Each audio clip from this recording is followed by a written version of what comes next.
content video. Cool. All right, so we're recording now, I see. So we're going to jump real quick into authentic relating pairs.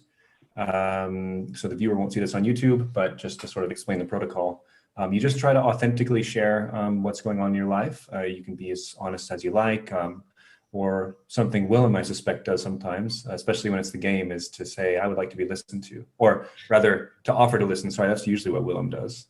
Anyway, so you can say, I'd like to be listened to, or you can say, I'd like to listen to you. Yeah, I think that's enough explaining. So go ahead and I'll kick us out, right? It's still my power. Kick us out into the breakout rooms. Hey, Adam.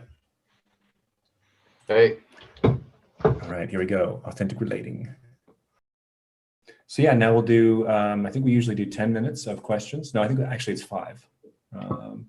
Yeah, it's 5. I thought it was 10, but Was it? You know, Okay. you're the keeper of arcane lore for us. All right. Okay, well, let's do 10 in any case. And then we will go into the first breakout room and then have a break and have the last breakout room and then do plenary, as you all know. Yeah, so in this, just real quick, in this game, the only rule is don't ask questions. Or only ask questions. My goodness, I'm a terrible. I have one comment. I'd like to suggest that, I don't know if this would make a difference for people or not, but that ask people to consider. It's not a question if you know the answer. Even if you're asking the question, it's a rhetorical question. If you think you know the answer, don't put it out in this game. Just a thought. Josh and I are frowning, but yeah. What if you know all the answers? Do you? That's a question. That's a question. Can't you always find more questions? Can't you always find somewhere where the answers aren't? Do we actually know inside of ourselves all the answers that we need? Was it John Cage who said, if you don't know, why ask?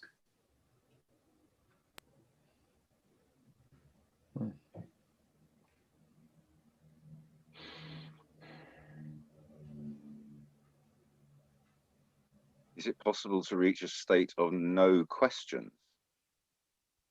Would you even want it? What's the difference between questions and curiosity? Is there a difference? Do we thinking questions? What is the relationship between quest and question? When were questions born? Do questions ever die? What are the parents of questions? Is an answer simply a doorway to a whole new set of questions? Are people happier asking questions than hearing answers? Is there any answer that doesn't imply one or more questions? Do all questions have answers? Do all valid questions have answers? Is there an equilibrium that one reaches in their life where they have asked a certain amount of questions and they have a certain amount of answers, and that is optimum? Are questions a way of avoiding answers? Why is every 3-year-old so obsessed with asking why? Why? Why? Why, mommy? Why? Our answer is sometimes a way of avoiding asking questions.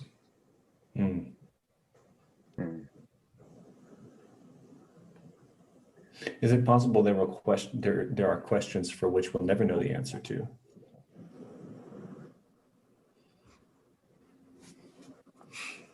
Do we have resistance to certain questions?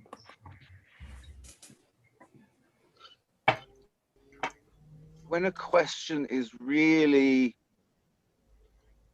thoroughly formulated and clearly asked? Does it not kind of contain its own answer? Whoa. How do you ask a good question?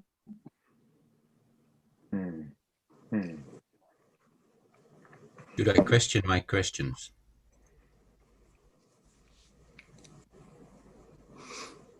Is there a simple definition or,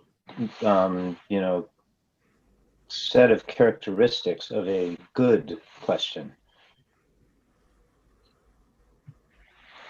What makes a good question? Yeah. Yeah. Does any What does a teacher? Sorry, go. I'll stand back. Go on.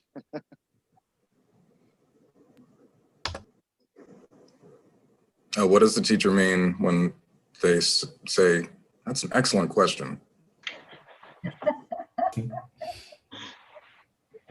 When someone says there are no stupid questions, why do I feel compelled to come up with one?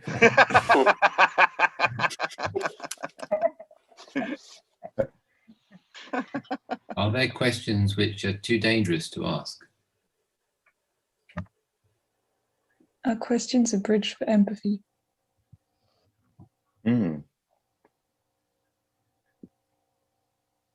How much faith and trust is required when accepting an answer? Is there any answer without a bit of faith?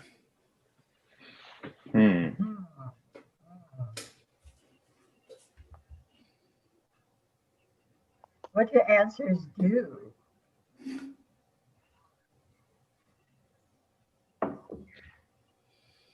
Can I keep a question alive without feeling tension? How much tension is healthy to feel when keeping a question alive? Could you maybe tell how it feels? Whether the tension is, can you, I guess I'm asking, is part of the answer to how much tension is good, or can you hold a question without feeling the tension? Can you feel that in your body? Can you feel your way forward of, this tension doesn't feel good, this tension does? Yeah.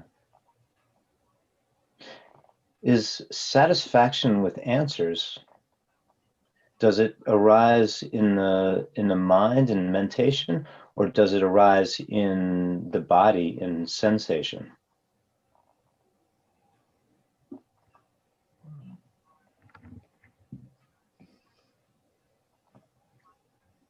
Is critical thinking the friend of asking questions?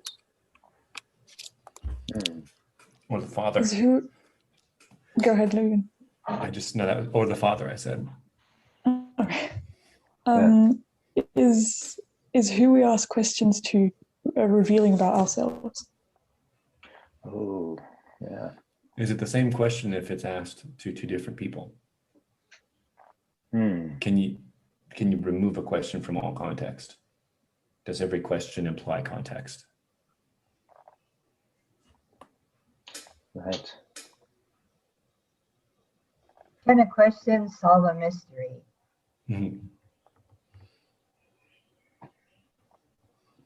What's the difference between curiosity and doubt?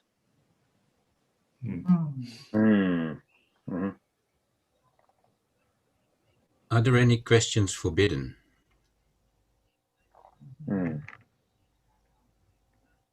Who are the gatekeepers for acceptable questions? Isn't a forbidden question a question voiced, a question asked? Can I forbid a question without asking it implicitly? Are there any questions I don't want to hear asked that I want forbidden?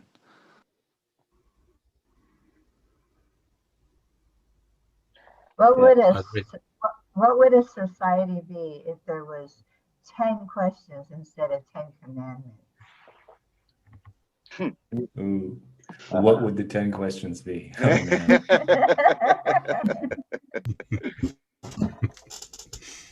What questions am I yearning to be asked?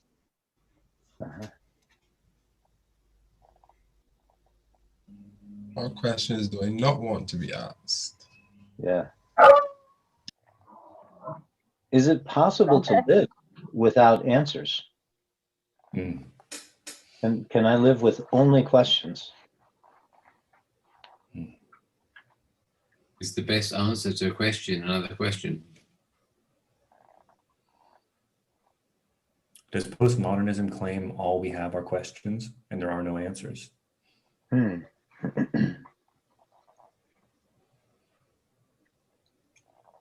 Yeah, what's the right balance for me today?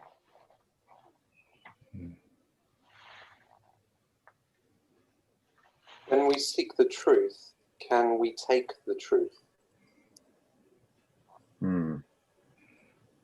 How do we respond to questions used as defense mechanisms? Do we ever get tired of questions?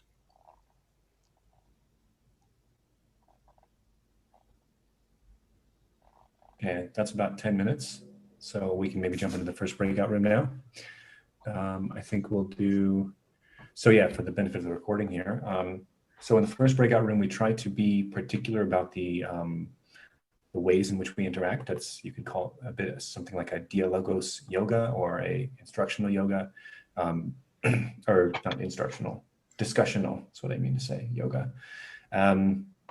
So if I can, I still think we haven't landed on one particular version of the instructions. I'm just going to try out one of my favorites. We'll go with that unless somebody else wants to change anything. But I'm thinking speaker A speaks, you can decide if there's an order or not, and then speaker B, whoever that is, first must reflect, and then they can add a proposal. And if you like, you can maybe add in things like appreciating and what was the other one labeled by Vervaeke? It was anticipating. Amplify, yeah. Amplify is another, yeah. So there's a lot in there, and for me they overlap. So I just, for myself, I just try to guarantee I reflect carefully and to the satisfaction of the other person. They say, okay, yeah, you've heard me, or no, here's something else. And then once that comes into agreement, then I speak. So that's the big thing for me. Is there anything you guys want to add to that in terms of sort of instructions? Okay, cool. All right. Sweet. Let's go into the breakout rooms then. So are you going to do groups of 3 and one group of 4, or? I think so. Does that sound good to you guys? Yeah. Okay. Yeah. Cool. Sweet. All righty, here we go. Okay, so 5-minute break now. Anyone can stay and chat if they want. I see recording's on, so just keep that in mind. I'm definitely going to get a snack or something. I can pause it if people want to just talk without being recorded. I can pause it. I think it's easier just to leave it on now, I think. All right. Yeah.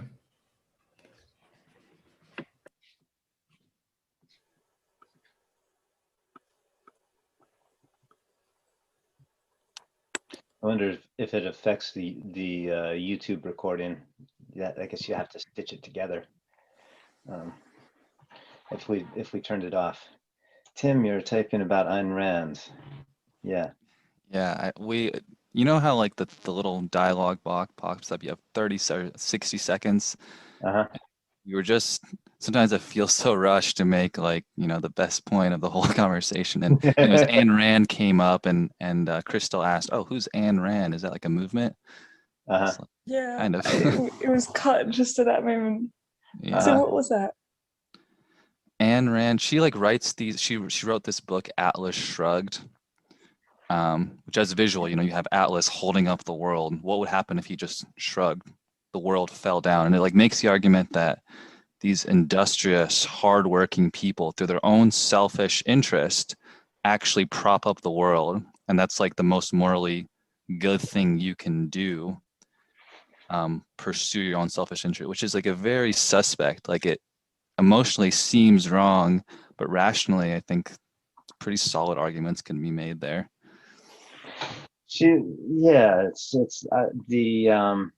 I'm sorry, I'm can't not jump in on this one. It's juicy, huh? I kind of I became an Ayn Rand fanboy for a couple of years when I was in college and read Atlas Shrugged and The Fountainhead and The Virtue of Selfishness. and I think a couple other of her books.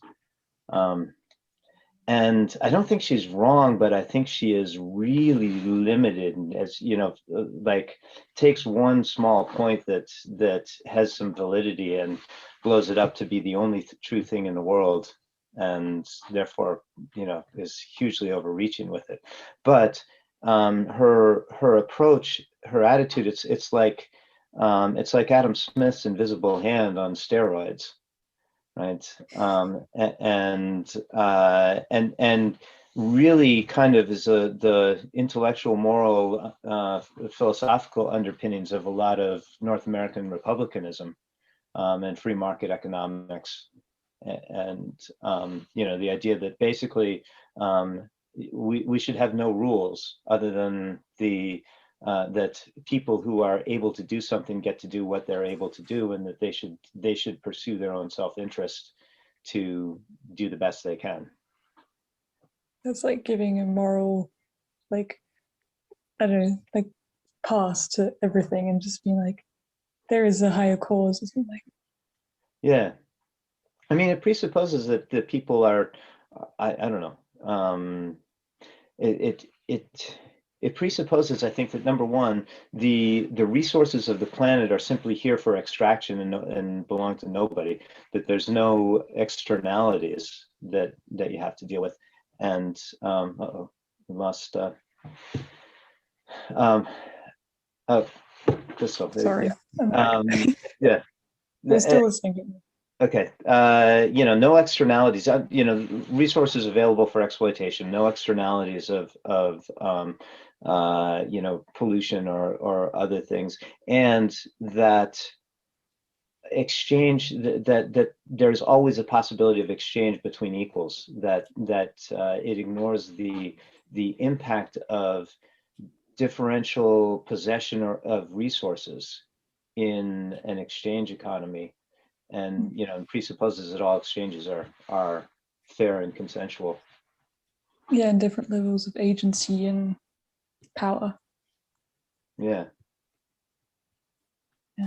Ayn Rand was she came from Russia and was strongly influenced by the experience under communism, and I think it was a little maybe an overcorrection in her philosophy, and yeah, just to build on what Gordon was saying, there might be a model that could work where, you know, this sort of like selfish interest actually plays out, but it does need that sort of equal footing, because what has actually happened under philosophies similar to that are, you know, late stage capitalism that we're seeing, right? Consolidation of power in corporations, and you know, because they have lobbyists and they can change the laws to get the regulations the way they want. It just builds more and more, and it metastasizes. So there's something valuable in there, but the way it's played out so far is there's a lot of issues with it, I think. Okay, so I think we can call the break over and jump back into another breakout room. I think for fun, we'll do bigger breakout rooms. So one less breakout room of, I think, 4 or 5 each. Oh, I think someone's saying goodbye. Oh, somebody buying? Oh, Willem. Okay. All right. Right. Okay, well, we'll do 3 rooms then, since now we're actually back at 12. So 3 rooms of 4. Cool. Sweet.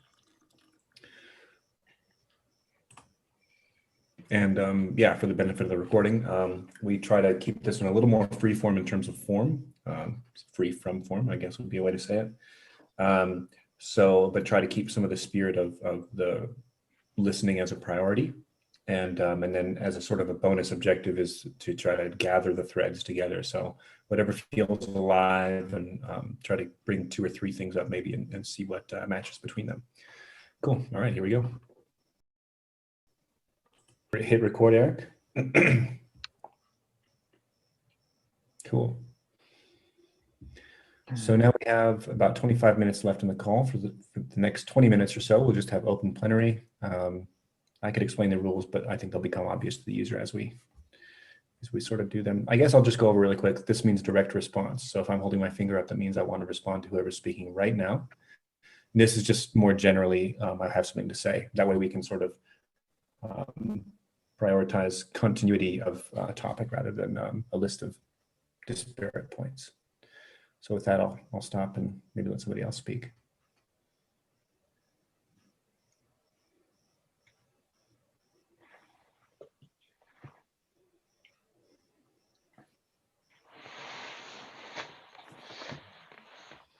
Gordon. Our discussion was coming around to through some twists and turns. We presence the idea of dominator culture, kind of connected to drew a connection to what we were talking about before going into the groups around Ayn Rand, and this idea of dominator culture as every individual needing to amass power and wealth for themselves as kind of the primary mode of operation in the culture. And we also had talked about, sort of general organization of culture. This was a continuation of the conversation that I had in the previous group of recognition that at most points of general stability in a culture, the cultures that at least we've seen in the current living generations' lifetimes, that there are periods of stability and prosperity, but a lot of times the beneficiaries of that prosperity, many of them are born into it, or largely born into it, and take it for granted, take it as an entitlement. Take anybody who is pointing out the inequities that are built into that situation, they take it as like a personal threat, and are reactive in their response. Strong. I'll leave it at that. So while we were talking about dominator culture, and came around to a question of what could we do as individuals to counteract the impact, at least look at our own way of participating in that kind of culture, and are there things that we can do as individuals to counteract that and undermine it in a larger sense? Susan, I hope you don't mind me pointing to you, asked the question, said that that it feels like there's a whole lot of shoulds in that, like the pressure of conformance to wokeness, if you will. I'm putting those words, but it feels there's this heavy-handed sense of obligation around making those questions, and so we were just starting to look at the dynamic of, are we potentially, was that in fact an instance of that phenomenon of beneficiaries of the prosperity feeling the threat of the questions on it, and thinking that maybe that's interesting to explore, and that's and then the breakout groups ended. And Susan, I'm not sure if I adequately captured, or if I misstated where you were coming from with that, but so feel free. And I also saw Logan had a direct response. I think you. Yeah, I would just like to maybe reflect the last bit you had there.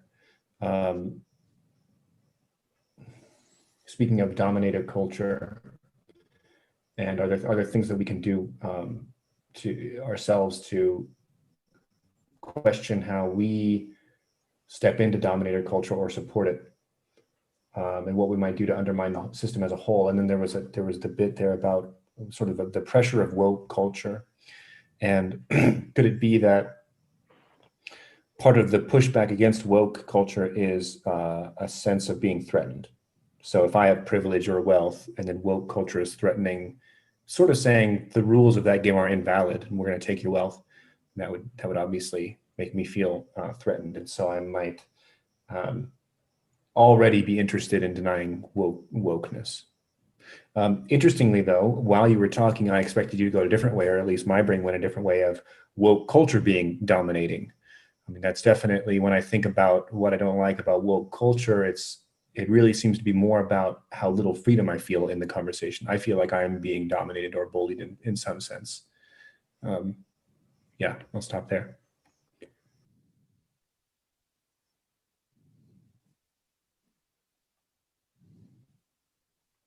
Yeah, is woke culture the proper antidote to domination culture? Or just another outgrowth of it. Yeah, it's just another methodology of dominator culture, right? Yeah. Mm-hmm. But it's less centralized, right? It's kind of more like mob emergent in that way, where the dominator culture is more structured. There's organizations and top organization, I think.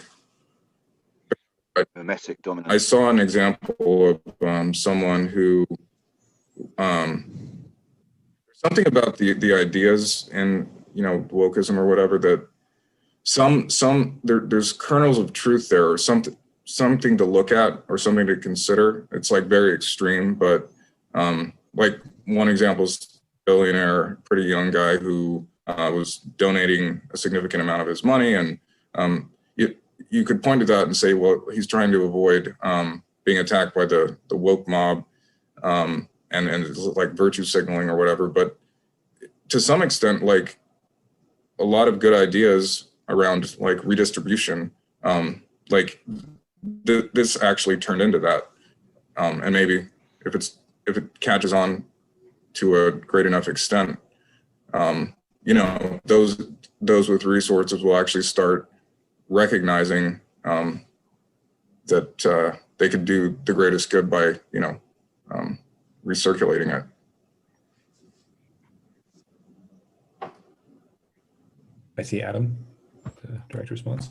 Well, I keep thinking when I hear about this dominator culture and the woke culture is like there's self-preservation in each of those.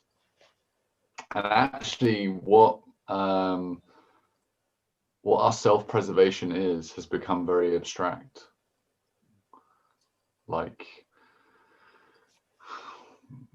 money is a very abstract term that we have come to know and use as something to exchange with, but like when we used to just trade an item for an item, I don't know really where I'm going with this, but all I'm getting at here is like the only thing that's coming to mind actually is like, for example, the self-preservation instinct of being able to see like colors in the eye and be able to spot fruits and sweet things. At one point that served us, but like now in a time of industrialized sugar, that is something that and our desire for that sweetness is now being manipulated and working against us. That self-preservation is working against us because of a more abstracted, created environment and triggers. Sorry guys, that was not very put together.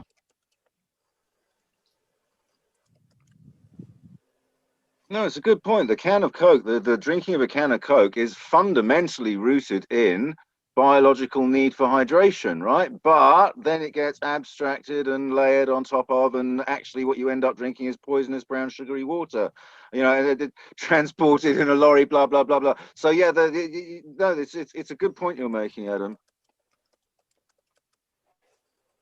Yeah, and I'll go ahead, David. I think you wanted to speak earlier anyways. That's all right, yeah. I kind of think that the actual spirit and the emotion behind a lot of the woke culture, if you will, is actually coming from a good place. And I just feel, though, that because of non-balanced education to do with history, it's a little bit skewed. And so it comes out a little bit defensive when it comes to the very topic of our discussion today, which is about questioning. It's about asking good questions and not being concerned too much so long as we get to true questions, even if the truth is uncomfortable. And so I would say that with some of the negatives, though, I have to say, even though there's some positives about woke culture, is that there's a sort of almost a dependence on identity politics to get through remarks and assertions that, again, become uncomfortable to question, because there's a Trojan horse element to it, whereby if you question it, then they may see you as someone who is denying that there are people who are brown, there are people that are white, and there are people that are black. And then comes with that is there's some obviously historical reference points whereby some people got ahead of others, and yet all those people that got ahead of others are long since dead. A lot of the values they held are things that we've dispensed with, or we've actually put into law, things to help remedy the situation, to get more parity and fairness. And so we kind of lose track of that. And so it kind of distorts the argument. Just coming on to that, though, I want to join up. One last thing. Okay. Yeah, really one last thing. Just to join up with Gordon, you were mentioning about Ayn Rand. Ayn Rand, brilliant thinker. She had a lover called Nathaniel Branden. And Nathaniel Branden is absolutely brilliant when it comes to self-esteem. And he set upon this track of asking questions with sentence stems. And to take in what Sue was saying earlier, we could have like sentence stems about, around the 10 Commandments, if I don't kill anybody this year, what benefits will this accrue to society and myself? And then you kind of get into the sense of re-evaluating values, which is a very positive thing, which we're not doing enough of. That was just my little take on it. Thanks. So just a note for the recording. The reason I wanted to step in there was just because it's better if we stick to one point, because it's just hard it's much easier to keep one point in the head as a listener than several. And so right now I'm kind of feeling a little bit like I've lost track of the greater sort of thing that was spinning up in the space. So apologies, my enthusiasm ran away.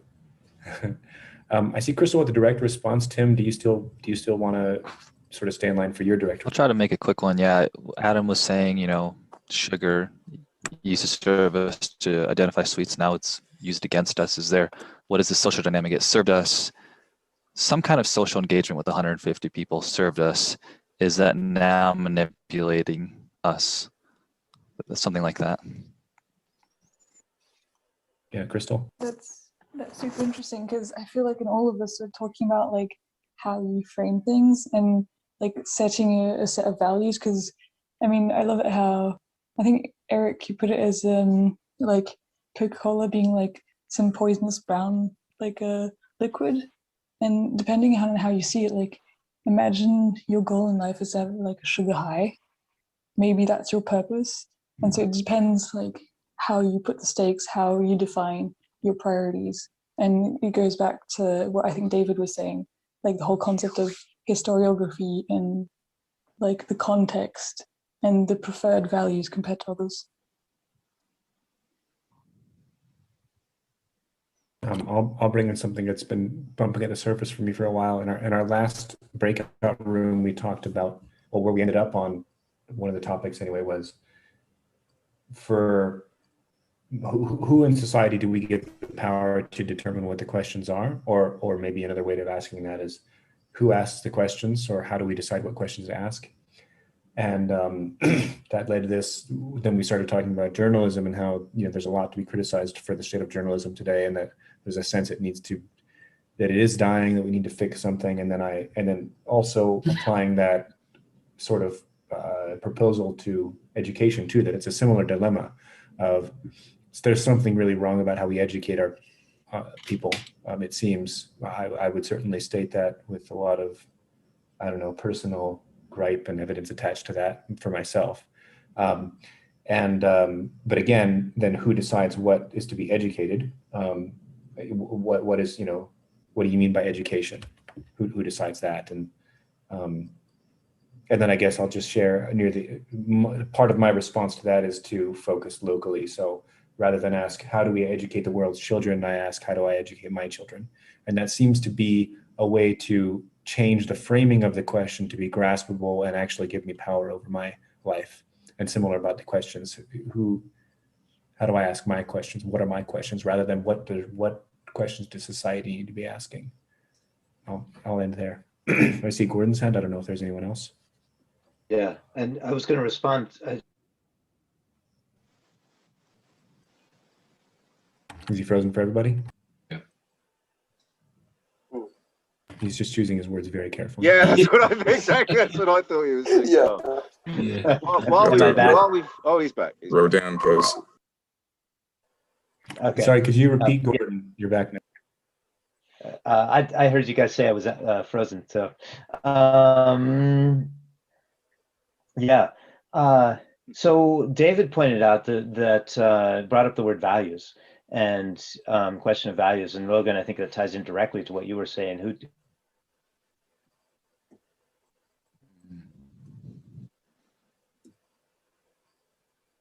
We've lost you. Gordon froze again. Every time now he's he's the most back. inspired, he gets. Yeah. Am I back? You're Yeah. back. So Gordon, you left off with values and then it froze. So we didn't hear the last 10 seconds or 20. Yeah. So originally where I was going was the question of how can we identify our shared values for these important questions that we have as a global society. David, I think I'm having the sense that you might be triggered by my use of the word global in this case, but the fact is that the problems that this biosphere is facing, of climate change, of the potentially biological weapons, nuclear weapons, stuff like that, they're global problems. They're not local problems. But and so we need some way to get to that global problem level.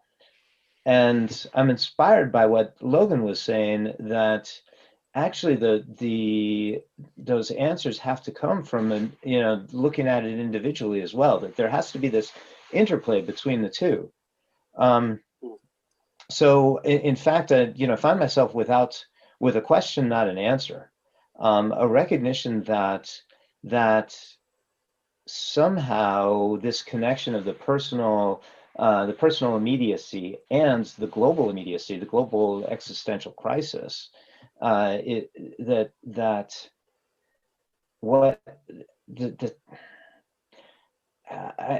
feeling actually a sense of not paralysis exactly, but the sense of mystery, that there's something important to do in exactly that space, and bringing the two things together.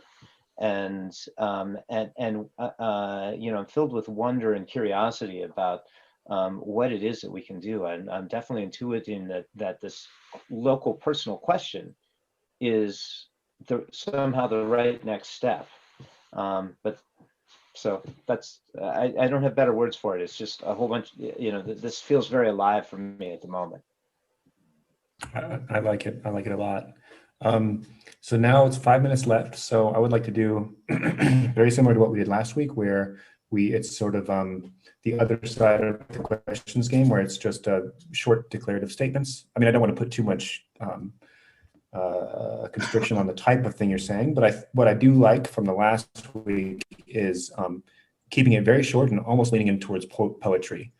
So I think a lot of times we were saying even incomplete sentences, just phrases, naming certain things. And so, yeah, you can start that now.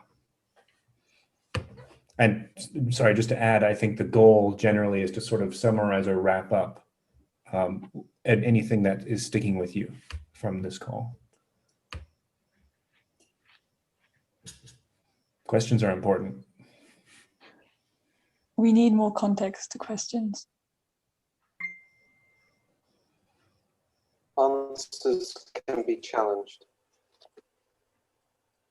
Questions are alive.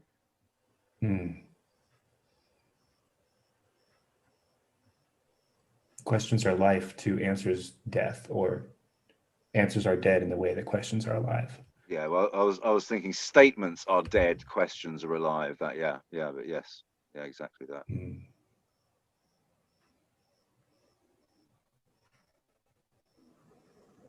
Answers fertilize questions. Answers are manure. Answers are the bullshit questions grow out of. The right question can change your life. Questions are like seeds that grow into multiple branches over time. Drop more questions. Could you repeat? And drop more seeds or questions.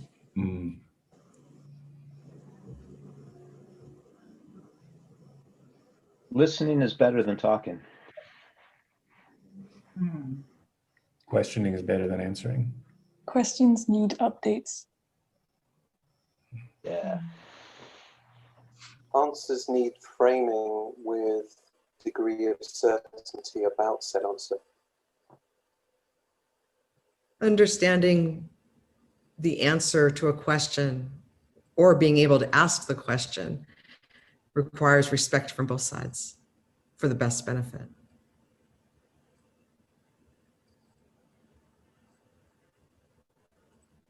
A question is better if it has an, how did you put it, Julie? Heart safe, if the listener feels heart safe. Questions land better if the listener is heart safe or feels heart safe. For the questioner. Can I bring myself to sympathize with people I saw as dominating me before this call? What is my truth versus what is the truth?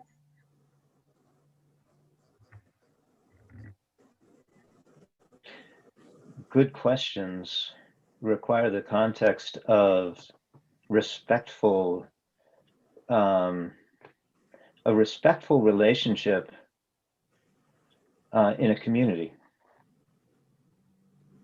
Not necessarily equals, but mutual respect. A good answer involves how much ignorance you have.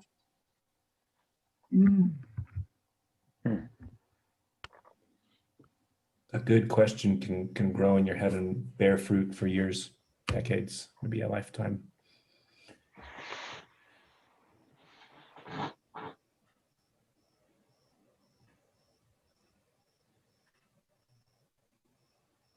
We'll never run out of questions. Not while we still live. Yeah. Not this group.